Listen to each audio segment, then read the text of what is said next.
You know, if you've been on the internet a lot lately and you've been visiting certain websites, you may have heard the term soy boy thrown around. Commonly, if you see a man expressing feminist sentiments, you might hear him accused of being a soy boy. But recently, this phenomenon got my attention, and it got me thinking, what exactly is a soy boy? How do we define it? So I turned to the most authoritative source for definitions on the web, that being Urban Dictionary.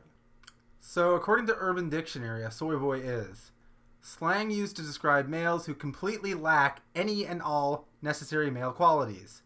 This pathetic state is usually achieved by an overindulgence of emasculating products and/or ideologies. The origin of the term derives from the negative effects soy consumption has been proven to have on the male physique and libido. The average soy boy is a feminist, non-athletic, has never been in a fight, will probably marry the first girl that has sex with him, and likely reduces all his arguments to labeling the opposition as Nazis. In essence, a soy boy is an emasculated man. Beyond the central quality of emasculation, soy boys have many other qualities. They tend to be denizens of online communities. They enjoy handheld gaming consoles. They can be found at feminist rallies accompanied by their overbearing and domineering girlfriends.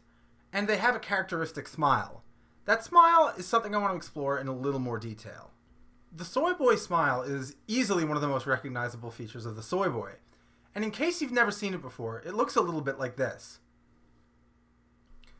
What's noteworthy about the soy boy smile is that it is intended to convey an extreme sense of euphoria or elation. No matter where they are pictured, gaming conventions, feminist rallies, the store, soy boys can be found with an exaggerated smile that seems to imply almost as if their life was going exactly perfectly, exactly as they had planned. But that begs the question, can anyone ever be that happy all the time? Can somebody feel as if they had just snorted half a gram of cocaine in every single picture that they've ever taken with anybody else? And the answer is most likely no. Which brings us to the central point about the soy boy smile. The soy boy smile is first and foremost a fake, forced smile designed to convey a totally unrealistic and impossible sense of euphoria and elation.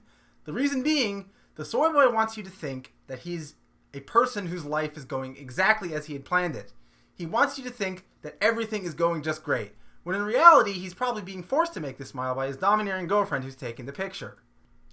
I don't mean to disparage people who have a very wide, slack-jawed, toothy grin.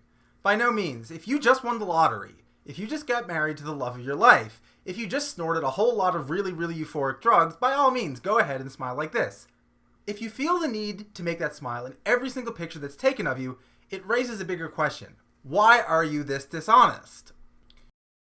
The answer couldn't be more obvious. The soy boy smiles this dishonest smile because essentially his entire life is a fraud. He wants you to think that he's entirely happy with everything, when in reality, most likely what he is completely neutral on everything. His life is controlled by things. Political correctness, social pressures, his girlfriend, his fiancée, his wife. Any number of these factors, these people, these institutions can influence and control the soy boy, making him essentially a mind-controlled dummy who is just there to basically serve the whims of others. The soy boy is ultimately a symptom of the crisis of masculinity, the decline of independent thought and critical thinking.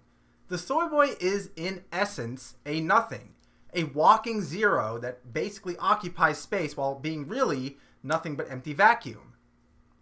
If there's anything we can learn from the soy boy, it is first and foremost to avoid being like him. Practice honesty, integrity, and speaking your mind at all times, no matter what social costs may come. But secondly, we also need to remember the importance of empathy.